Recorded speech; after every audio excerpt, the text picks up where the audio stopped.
Vous n'avez clairement pas pu passer à côté. C'est l'événement qui a marqué le monde de la mode la semaine dernière.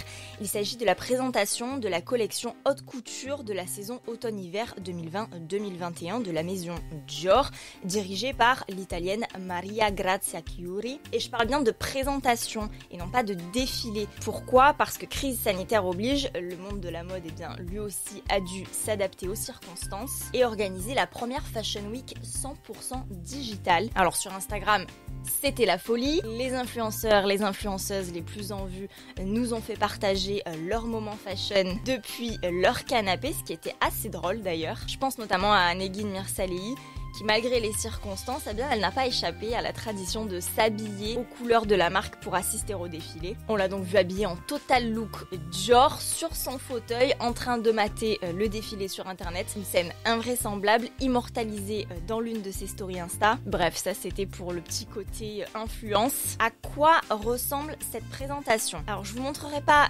les images puisque celles-ci sont directement accessibles sur YouTube. Je vous mets le lien en barre d'infos. Mais en gros, il s'agit d'un film réalisé par un autre Italien qui s'appelle Matteo Garrone, dans lequel les créations elles sont dévoilées au fur et à mesure d'une intrigue. Alors on comprend pas tout de suite ce qui se passe parce qu'on est dans une atmosphère plutôt féerique, en plein milieu d'une nature sauvage. Il y a deux grooms qui se pointent et qui trimballent une maison de poupées qu'ils présentent à un groupe de jeunes femmes qui sont en train de se baigner dans un cours d'eau. Et puis au fur et à mesure de l'intrigue, ils se baladent dans cette forêt et ils présentent la collection à plusieurs créatures. Par exemple, on voit une femme qui sort d'une coquille, une femme coquillage quoi. On a aussi à un moment donné la femme d'un satyre, on a une femme statue. Bref, comme je vous l'ai dit, l'ambiance elle est féerique, quasi mythologique puisqu'on retrouve beaucoup d'éléments qui s'apparentent à la mythologie, puisqu'on a par exemple le satyre. Les jeunes femmes qui se baignent dans un ruisseau, on se rend compte que c'est peut-être des nymphes. On a également au début une sirène. Et le contraste est quand même assez saisissant entre d'un côté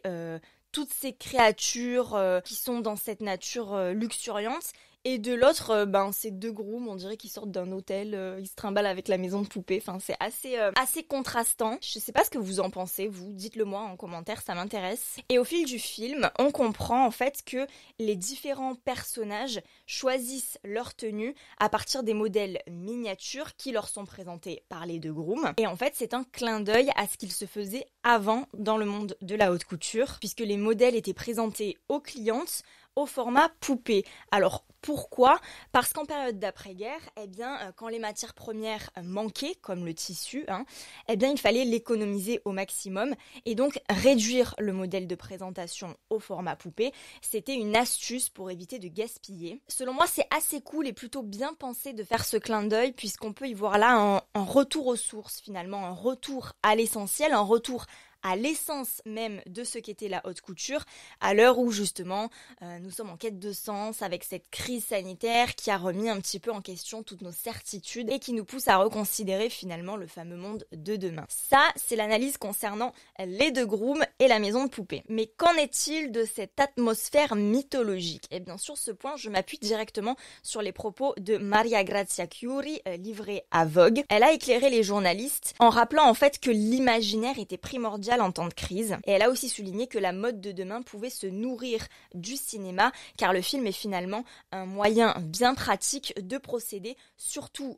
en temps de confinement ou de distanciation sociale. D'où le fait d'avoir transformé la logique du défilé en un film réalisé par Matteo Garrone. Et puis comme souvent, Maria Grazia Chiuri, elle a introduit une dimension féministe dans sa collection, puisqu'elle s'est inspirée de plusieurs figures féminines comme Lee Miller, Dora Maar, Leonora Carrington ou encore Jacqueline Lamba. Je vous invite vivement à aller regarder le film, c'est très réussi et c'est d'autant plus appréciable de regarder ce genre de choses lorsqu'on a les clés de compréhension pour pouvoir analyser ce qui se passe sous nos yeux. Et puisqu'on parle de la maison Dior, sachez que Lena Situation, poids lourd de l'influence en France, a pu visiter les ateliers Dior en amont de la présentation du film. Et il y a là encore une vidéo à regarder si ça vous intéresse. Je vous mets encore une fois le lien en barre d'infos. Autre actualité de la semaine, c'est une expo que vous pourrez peut-être aller voir si vous habitez dans la région de Bordeaux ou bien si vous avez décidé de passer vos vacances là-bas. Alors ça se passe au musée des arts décoratifs et du design et ça s'appelle Playground, le design des sneakers. Vous l'aurez compris, il s'agit donc d'une exposition entièrement dédiée au basket, avis aux amateurs, et je sais qu'il y en a. Alors ça peut paraître fou de réserver une seule expo rien qu'à cette thématique, et pourtant il y a vraiment une matière à, puisque selon la Fédération française de la chaussure en 2019, le marché de la basket représentait 47% du marché de la chaussure, c'est presque la moitié et en tout ça pèse 9 milliards d'euros. Alors pourquoi cet engouement ? Puisqu'à la base la basket c'est une paire de chaussures utilitaires, j'ai envie de dire, il faut qu'elle soit confortable, adaptée à ce qu'on en fait, du sport, de la marche, une activité professionnelle physique. Mais la pop culture se l'est rapidement appropriée. Je pense par exemple aux breakdancers new-yorkais, aux skaters et à tous les sportifs de rue qui ont donc fait de la basket leur statement. Avec les années rap et hip-hop, la basket devient plus qu'un élément d'identification de certains groupes et elle s'impose finalement comme une véritable mode. Tout le monde, absolument tout le monde, possède une paire de baskets chez soi.